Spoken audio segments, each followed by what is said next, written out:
Is this really happening?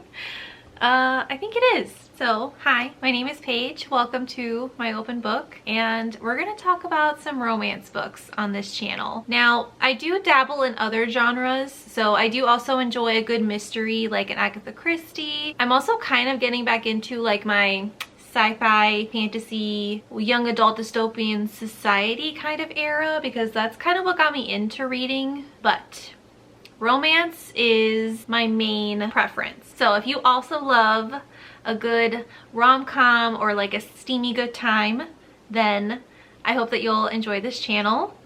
I'm really excited to be able to have a place where I can talk about books, because I feel like I'm in real life. Not everyone understands the vibe, you know what I mean? But you guys will understand. I already know. I can already tell.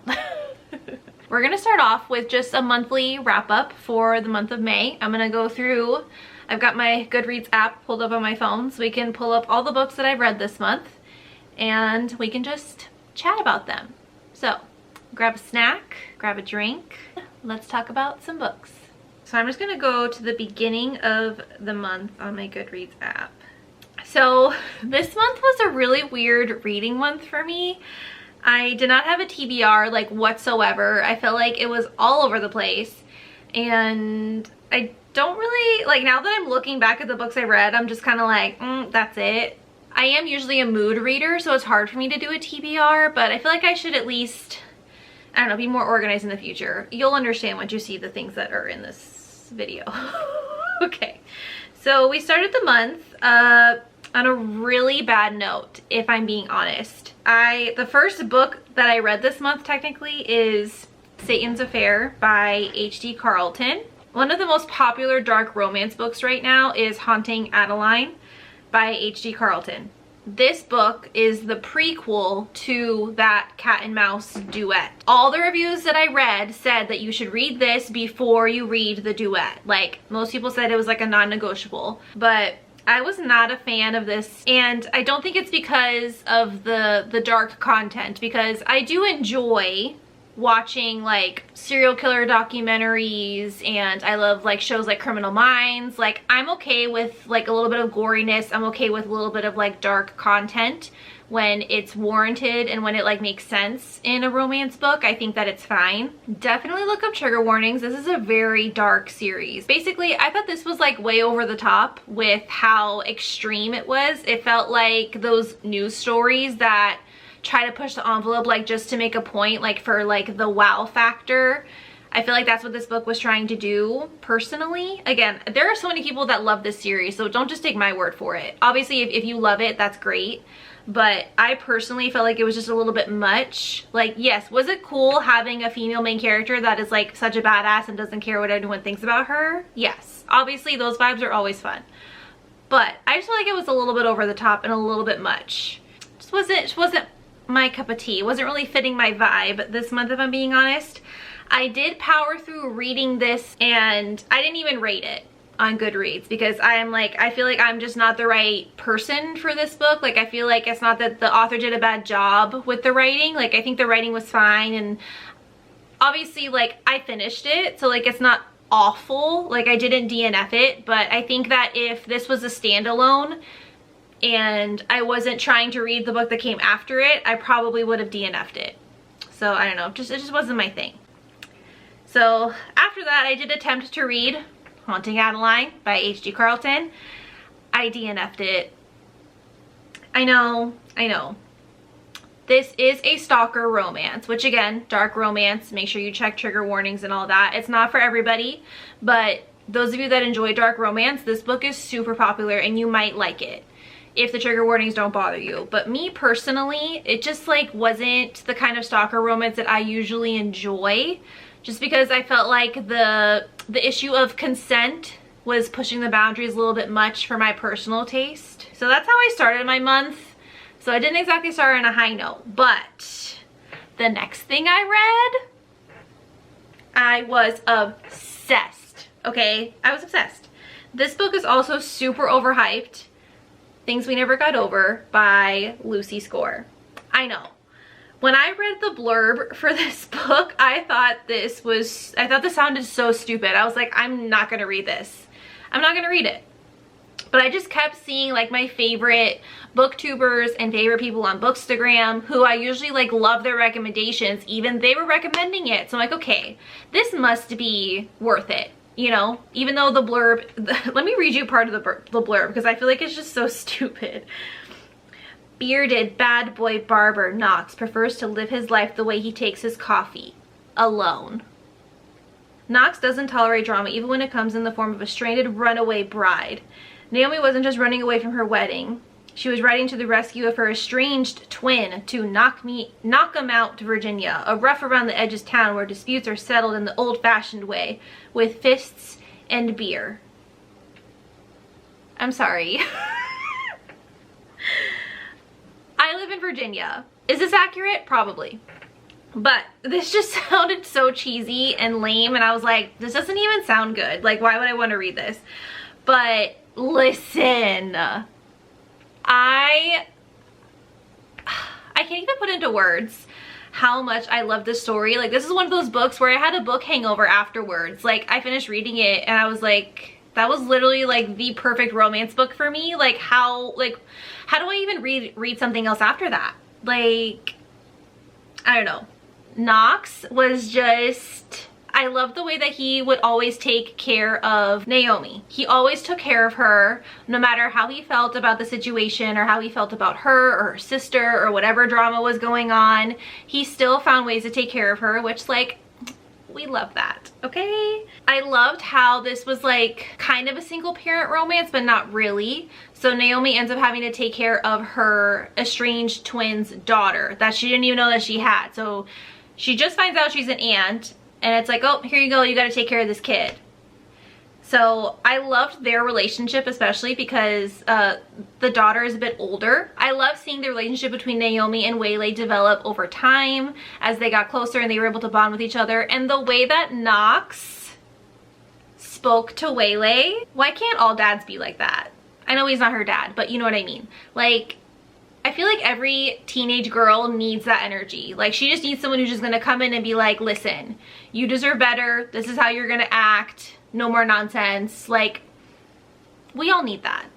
And I love how this story had plot to it, but it wasn't like super like suspenseful and over the top. Like, I loved it. Now, is some of the humor ridiculous? Yes, but I ate it up. I was obsessed with this. I was so obsessed that after reading this, I knew that I could not read a romance book after that. So after that book, I read The 7 Husbands of Evelyn, Hugo by Taylor Jenkins Reid. This is another book that's really hyped online, and I didn't think I was gonna like it, but I read Daisy Jones last month, I think. Daisy Jones and the Six. I read that last month and I loved it. I like read it in one sitting. Like, it was one of my favorite books. Like, I kind of want to read everything by this author now just because of how captivating her writing is. So that's why I read The 7 Husbands of Evelyn Hugo, and same thing. It was another 5-star read. I loved it. I just love how Taylor Jenkins Reid has this ability to make you so invested in the lives of these fake people. Like, it feels like I'm watching like a documentary or like a reality TV show of like a real celebrity, and I'm just like, yes, I want to know what time they were born. I want to know what they ate for breakfast. I want to know who they slept with 10 years ago. Like, tell me everything. Tell me everything. I felt the same way about Daisy Jones and the Six as I did this book. 5-star read. I love it. It was nice to kind of break up. Like I said, I just was not in the mood to read a romance because I'm like, who can compare to Knox? You know, like, I was not ready for a romance. So this was the perfect thing to kind of like break it up a little bit while I recovered from my book hangover that Things We Never Got Over gave me. So thank you, Taylor Jenkins Reid. I appreciate it. So next I read an ebook, Runaway Love by Melanie Harlow. I've read pretty much every book by this author, and she has like the perfect formula for like a cheesy rom-com, but like in the best way, okay? Not like in a lame cheesy rom-com way, but like I want to watch as many movies with this plot as possible kind of way. You know what I mean? She does really good spice, but again, it's not over the top or unrealistic. I feel like it's like the perfect amount, and the stories have a little bit of emotional substance, but it's not like super heavy. It's a good like lighthearted kind of romance that you know you're gonna enjoy just because it, you know, it follows like the standard formula. Is it anything revolutionary or groundbreaking? No, but it hits the spot every time. So this particular book is, it's actually another Runaway Bride book. I guess I wanted that after reading Things We Never Got Over. I just wanted another one. So this is a single dad romance, and she's gonna be the nanny. So single dad, nanny, one cliche trope. And then we've got the Runaway Bride cliche trope. I know, it shouldn't work, but it did. Melanie Harlow just knows what she's doing, okay? So he's a single dad. He actually has twins. And she's gonna be his nanny. She has no experience. He is like not on board. Total grumpy sunshine scenario. Like he's not wanting her to be the nanny. He's like, I want someone with experience. He cares so deeply about his kids. Like, ugh.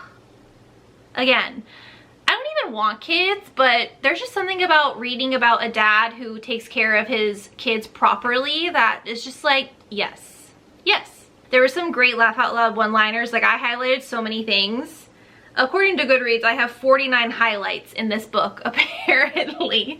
So it was just really fun. Like, again, it wasn't anything revolutionary. I gave it 4 stars because, like, is it the most memorable? No. But it just hits the spot. You know what I mean? So after that, I read the Pucking Around series. Or is that even what the series is called? No. Jacksonville Rays. I read the Jacksonville Rays series by Emily Rath. So first I read the prequel novella called That One Night. So this is about a hockey player. Hockey romance just slaps. Am I right? I know I'm right. So it's about a hockey player. He's out in Seattle, I think it is. Like just for one night, he's supposed to be meeting his sister there, but she ends up bailing on him. And he meets Rachel. I think she's doing like a fellowship or like an apprenticeship of some kind in the medical field.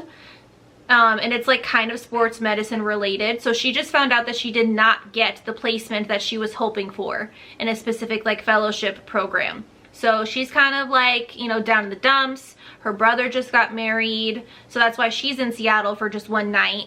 That's when she gets the news. She totally abandons the wedding and she's just off at a bar, you know, wallowing in her self-pity. There's some guy like trying to hit on her and he's being so annoying. He doesn't get the hint. And Jake comes in and saves the day, pretends like he knows her, you know, how some guys do that to get the attention away from the other person. So he comes in, they start talking, and they decide to have a one-night stand. Listen, when I went to read this prequel, I thought it was just gonna be a smutty good time. I was not prepared. I wasn't prepared. Nobody warned me. I don't know why nobody warned me. This is why I need to have a Booktube channel, so you guys can warn me now. This was so emotional. Like the deep connection that these characters had, I was not expecting. It was just so beautiful the way that they bonded with each other over something that should have been so like frivolous. Like it's just a one-night stand, like who cares? No, like this had some substance and some depth to it. I was honestly blown away. Blown away. I loved it. So obviously I went into the next book, which is the main event, Pucking Around. Now this is where it gets interesting. She ends up working for the hockey team that Jake plays on. And not only are they gonna get back together, but there's 2 other not hockey players. One of them's a hockey player. The other one is, he works as like an equipment manager for the hockey team. They're all gonna have like a poly romance. Listen, it shouldn't work, but it does. I don't know. Would this work in real life? I don't even know. I am not well educated in poly romances in real life because I just haven't really been exposed to it that much. And in real life, I would probably hate a relationship like that, me personally, because I am not someone who likes to share. Like I'm very jealous, but I love reading it. I just love seeing like the relationship dynamic between 4 people instead of just 2 people. I'm a very character-driven reader, so it's honestly a bonus for me because not only do I get 2 characters, I get 4. Not only do I get 1 relationship, but I get to see how each person interacts with each other person and vice versa. Like, I just find it so fascinating. And the characters in this book were so much fun. 2 of them are best friends prior to this poly romance, so that throws a whole fun dynamic into it, which I just found amazing. and I highly recommend. I ended up giving it 4 stars instead of 5. The reason why is because I feel like the characters were kind of like, I feel like the author was trying to make them too relatable to too many people. So I feel like she was giving them extra characteristics that didn't necessarily match with the existing characteristics they already had. So I wish that she would have just like honed in on what kind of personality they wanted each person to have. That way they could just like own that one thing and stick with it instead of trying to like please the masses, if you know what I mean. I just feel like there were some inconsistencies with the character development because of that. But I still really enjoyed the romance aspect of this book, and I loved it. And then of course after that I had to read the other novella that goes along with this series called Pucking Ever After. This is just like a collection of like little scenes between the people in the relationship. Some of them are like kind of like bonus scenes from while the story was taking place. Some of them are like bonus like epilogues, if you will, so it's supposed to take place after the second book ends. And you know, I wasn't expecting much from this. I just thought it'd be like, you know, fun bonus epilogues. But honestly, you have to at least read the chapter where they talk about emergency contacts. Because again, I don't know a lot about how poly romances work in the real world, right? Because I just don't have exposure. So I found it really fascinating that the author actually took the time to put this chapter in here to show like, how do people in poly romances put who their emergency contact is? Like, how do they decide who that person is going to be when they have 3 people to pick from? I don't know, I just thought it was kind of fun. Like, I thought it gave a realistic touch that most poly romances don't take the time to go into. So I appreciated that. Obviously, like, again, not really much substance, just kind of like fluff, you know, just to give you more of the characters even after the book is over. I gave it 4 stars because it was a good time. After that, another pleasant surprise, I read a historical romance. It honestly might be the first time I read this kind of historical romance where it's kind of like the mass market paperback. And I don't usually like historical romance because I usually think that they're too like pompous and pretentious for me personally. I think usually people try to like put too much fancy old language, and it's, you know, it's more about like showing off your vocabulary and knowledge of the history instead of focusing on the romance aspect. And I also don't usually like the outdated outlooks on like feminism and women empowerment. So I'm usually not a historical romance fan, but I picked this up at the bookstore one day just because I noticed that it was only $7.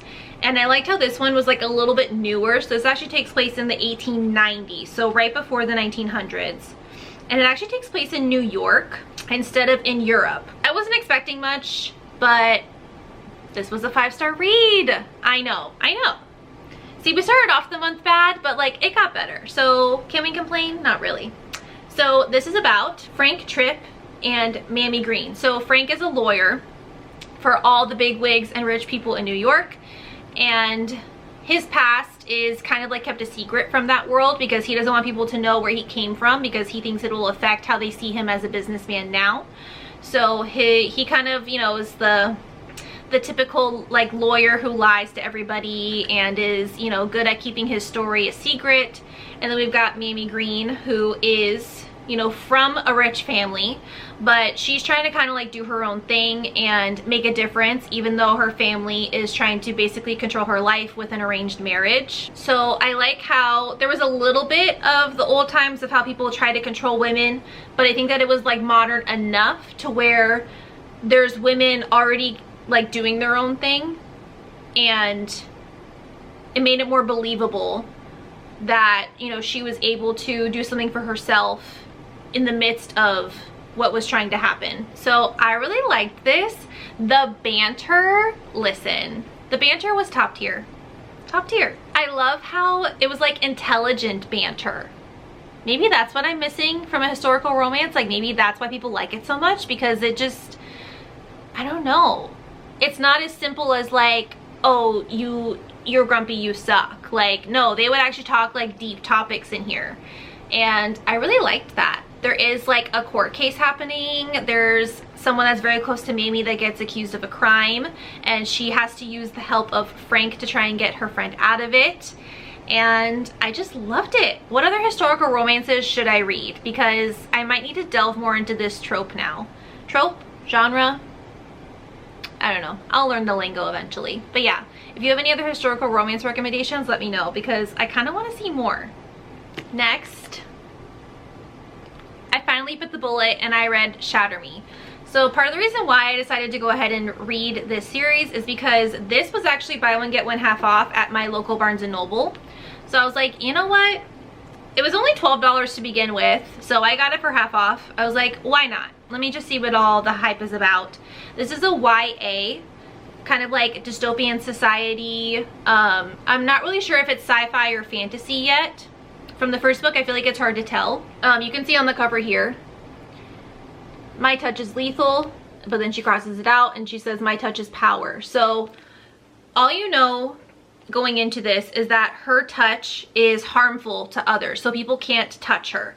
So the book starts off where she's basically like in like a mental institute or like a prison of some kind, and she doesn't really know much about why she has this condition. Like, is this something that she was born with? Is it like a superpower? Like, you're kind of in the dark because she's in the dark. There were tests that were done when she was a kid, but none of them were really conclusive.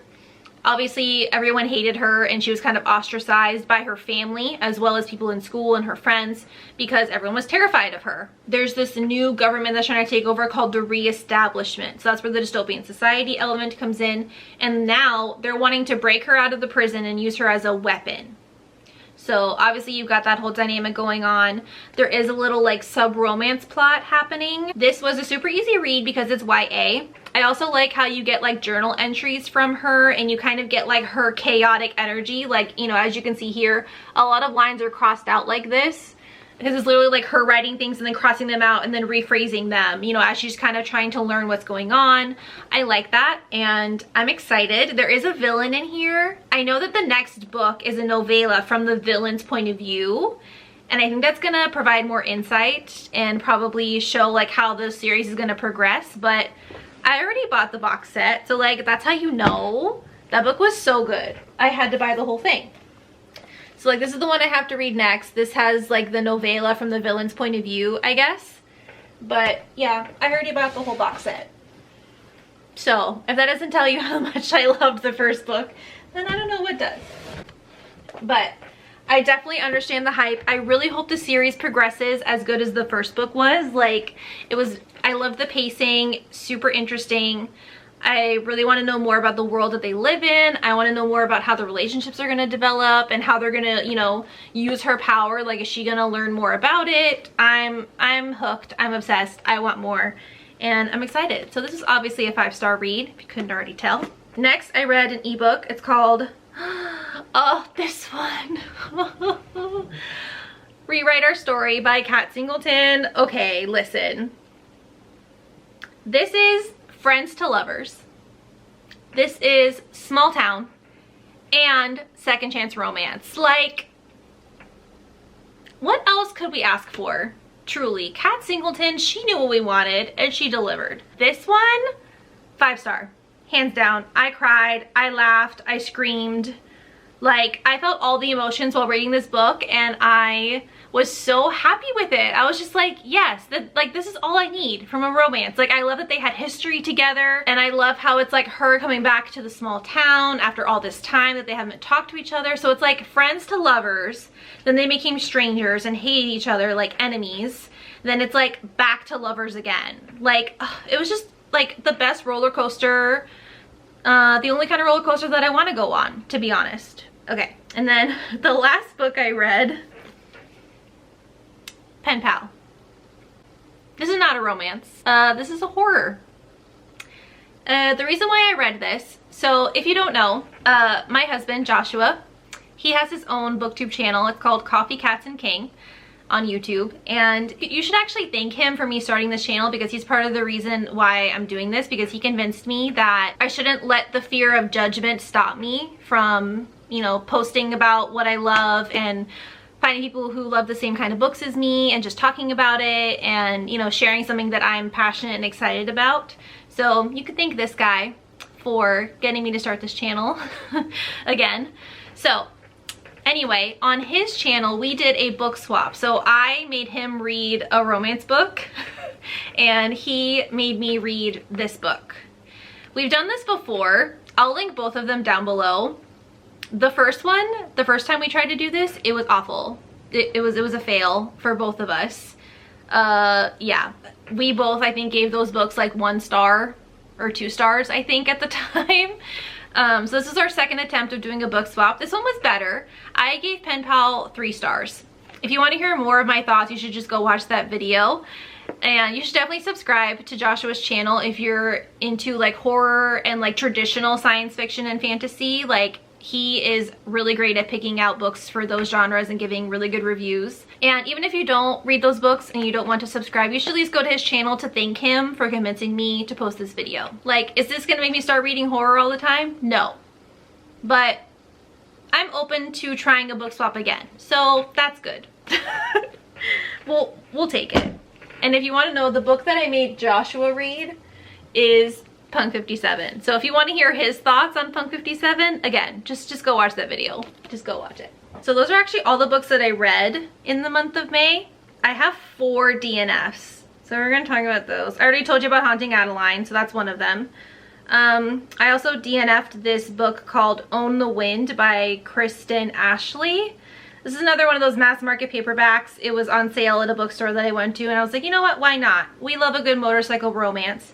This did seem kind of old-fashioned, but I was like, you know, like maybe it's like a cult classic kind of thing that I'll end up loving. I DNF'd it. It does have a pretty good rating on Goodreads, so I don't know if it's just me. Maybe I didn't give it enough of a chance, but I didn't like the writing, especially from the female's point of view. Like, as soon as I got to the first chapter from her point of view, I was just like, yeah, I can't read this.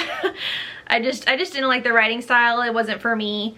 And I don't think there was enough of a plot to keep me reading despite the writing style. So I just decided to DNF it. So, not for me. I also DNF'd. This was a really big disappointment for me. So this new release came out. It's called Wicked Angel by Jane Diamond. So I usually love this author's work. Like, her Dirty series is one of my top series of all time. This one is kind of like a spin-off series, and this one is part of a spin-off series, I should say. So this is about Johnny O'Reilly, which is a character that you see a lot in the Dirty series, and I was so excited to find out his story because I figured it'd be like the reformed playboy kind of vibe. She labeled it a best friend's brother anti-hero romance. So the female in this is actually the sister of another character from the Dirty series, and I just like was not invested in her as a character. I didn't like the way that it was going. She lost her job, she broke up with the guy, she lost her house, so she's just kind of like bumming it with his sister, and I don't know, she just seemed like too desperate to me. And it's like she's been pining over this guy but like hasn't done anything about it, and then all of a sudden she's just like begging him for stuff. I don't know, I just didn't get it. And I wanted Johnny's story to wow me, just because I feel like he was like such a big character that like was so anticipated in all the other books. Like, I was just expecting more, and I think I got almost halfway through and I just like wasn't invested. I was just like, I don't even care what happens to these characters. And I feel bad saying that because I love this author. I don't know what it was. I don't know what it was. Maybe I'll try to reread it at a later date. Maybe I just like wasn't in the right mindset for the book or something. But yeah, I wasn't a fan. And the last book I DNF'd. So I literally just gave Josh my phone with my TBR on it, and I'm like, hey babe, can you tell me what book I should read next? And he picked The Naked Fisherman by Jewel E. Ann. And I think he picked it just to be funny. As soon as I saw that his name was Fisher Man, I was already like, immediately no. Immediately no. Like, is that really why this book is called that? Like, that's kind of stupid. And then I kept reading, and just like some of the things that he was saying to the daughter when he first meet her. To give you context, this is an age gap romance. So the main female character is only 18, and she's going to live with her mom, and Fisher Man is the mom's landlord. So like they kind of live in the same house or something, and when he like meets her for the first time, he like looks her up and down, and he's like, oh, you look just like your mom, and that's a good thing. And I don't know, it just gave me really creepy vibes. I couldn't do it. I couldn't do it. I read like 2 lines from him that were kind of like that, and then like the mom was like encouraging it in a weird way. It was just really creepy. it was creepy. I don't know what it was. Don't take my reviews personally. This is just me saying my opinion. Obviously, if you love these books, then I think that's great. Like, I wish I could love every single book, but we all know that's not possible. So, I'm always going to give you my honest reviews. I'm obviously not going to be super negative about the authors because that's not fair to them. You know, they work really hard to create these books, but not every book is going to be my cup of tea. So, those are the 4 books that I DNF'd this month. And I think we went over all the books that I read too. So that is everything for the month of May. Let me know your thoughts about any of these books down below, if you've read them or if you have any questions about them, if you're looking to read them. I'm more than happy to answer them. And I think my next video should probably be a TBR because clearly this month was like all over the place. It was like we had some really low lows and some really high highs. Like there was nothing in between. And I just feel like it was really inconsistent. So my next video should probably be a TBR. So if you have any book recommendations for me, just leave them down below. And make sure you like this video and subscribe so that you can see all the videos to come. Thank you guys for joining me. I'm excited to talk about books with you. And I'll see you in my next video. Bye.